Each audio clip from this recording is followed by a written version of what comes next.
Assalamualaikum warahmatullahi wabarakatuh.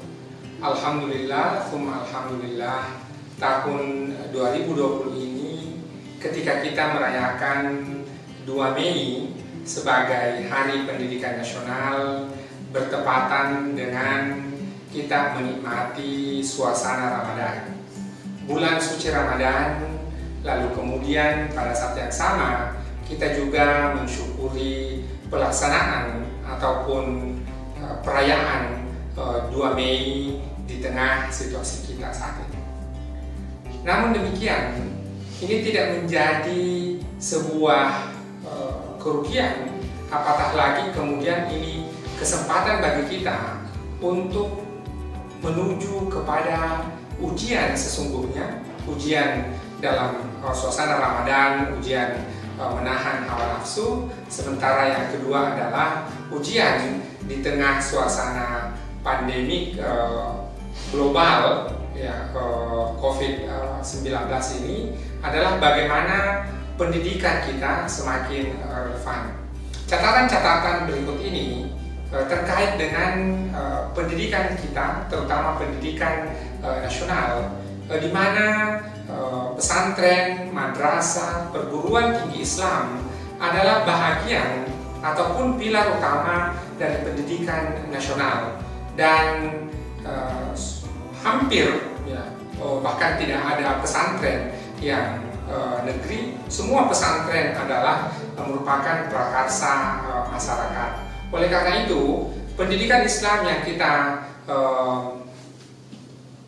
miliki atau pendidikan nasional yang kita miliki di Indonesia ini sesungguhnya adalah lebih kepada pendidikan yang disupport, yang soko gurunya adalah pendidikan Islam itu sendiri. Dengan demikian maka jikalau pemerintah ingin mengembangkan pendidikan nasional, maka hal yang utama dan pertama yang harus diperhatikan adalah pendidikan keagamaan. Tidak saja pendidikan Islam, tapi juga pendidikan yang dikelola oleh saudara-saudara kita umat Katolik, begitu pula orang-orang Protestan, Buddha dan Hindu. Itu catatan yang pertama. Sehingga perhatian pemerintah harus diarahkan ke situ, karena tidak semua masyarakat kita akan menikmati pendidikan melalui institusi-institusi negeri.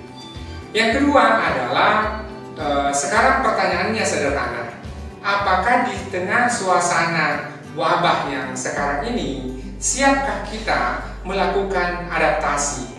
Jikalau tidak siap, maka kemudian tentu seiring nanti dengan berakhirnya wabah ini adalah kesempatan bagi pemerintah, masyarakat, dan juga para pelaku pendidikan untuk mengidentifikasi pada aspek-aspek mana saja kita sudah kuat, tetapi pada aspek tertentu bisa saja kita lemah.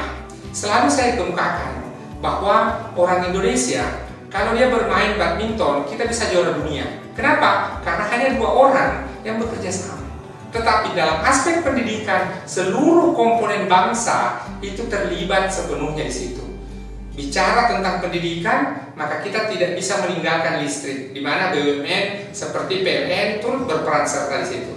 Berbicara jaringan telepon, maka Telkom berperan serta di situ. Ada Telkomsel juga berperan serta di situ. Ada perusahaan swasta yang lain. Maka ketika kemudian kita bicara pendidikan 4.0, maka ini mustahil akan dicapai jikalau kemudian jaringan listrik belum tersedia. Lalu kemudian yang kedua adalah jaringan telepon, yang tentu di dalamnya adalah jaringan internet.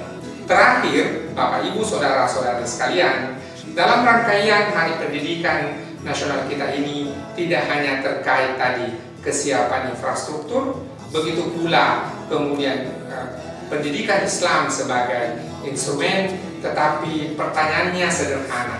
Selama ini kita selalu mengagung-agungkan seseorang hanya karena ijazah atau lembaga pendidikan di mana dia menyelesaikan kuliahnya.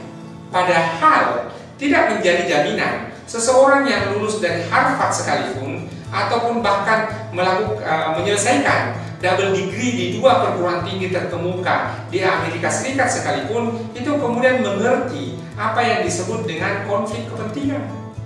Ya, ada contoh dari staf khusus ya, Presiden, kita bisa lihat bagaimana kemudian ya adanya pro dan kontra, dan bahkan boleh jadi ini adalah bagian dari adanya konflik kepentingan terhadap institusi negara kita. Ya, oleh karena itu yang paling penting dari lulusan perguruan tinggi tidak penting apakah dia di luar negeri ataukah dia di dalam negeri, itu bukan poinnya.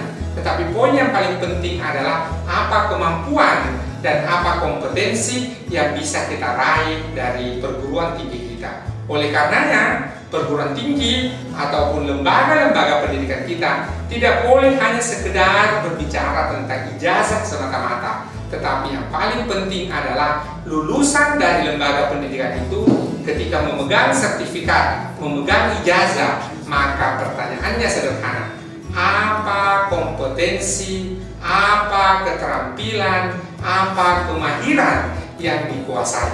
Sebenarnya sudah lama sekali Basal TV mengingatkan kita tentang ini, tetapi kemudian kita masih saja terlena dalam rekrutmen ya, tenaga-tenaga yang mengelola bangsa kita. Selalu perhatiannya pada alumni lulusan mana, perguruan tinggi mana dia menyelesaikan pendidikannya. Lagi-lagi adalah kita selalu silau ya kepada pendidikan luar negeri. Padahal pendidikan kita sesungguhnya adalah jiwa bangsa kita. Kitalah yang paling tahu kebutuhan dan keadaan masyarakat kita, dan pendidikan kita sudah berada di situ. Banyak sekali contoh-contoh lembaga pendidikan kita. Kita tidak perlu menyebut Finlandia, tetapi silahkan ya kita sebut ada Gontor, ya, lalu kemudian ada Darun Najah, ada As-Salam di Sulawesi Selatan, ada Mangkoso, ada As-Adiyah, ya. Itu kemudian di antaranya. Di Sulawesi Tengah ada Al-Khairat, ya, lalu di tempat-tempat lain juga tersebar ya lembaga-lembaga pendidikan Islam yang selama ini turut berkontribusi. Demikian Bapak Ibu Saudara-saudara sekalian, kita syukuri perayaan Hari Pendidikan Nasional 2 Mei tahun 2020. Mudah-mudahan ini menjadi sebuah langkah bagi kita untuk menguji kembali lembaga-lembaga pendidikan kita, sekaligus melakukan refleksi. Jangan sampai kita kemudian keliru dalam mengambil keputusan-keputusan tentang kebijakan dan kebajikan terkait dengan pendidikan nasional kita. Billahi taufiq wal hidayah. Wassalamualaikum warahmatullahi wabarakatuh.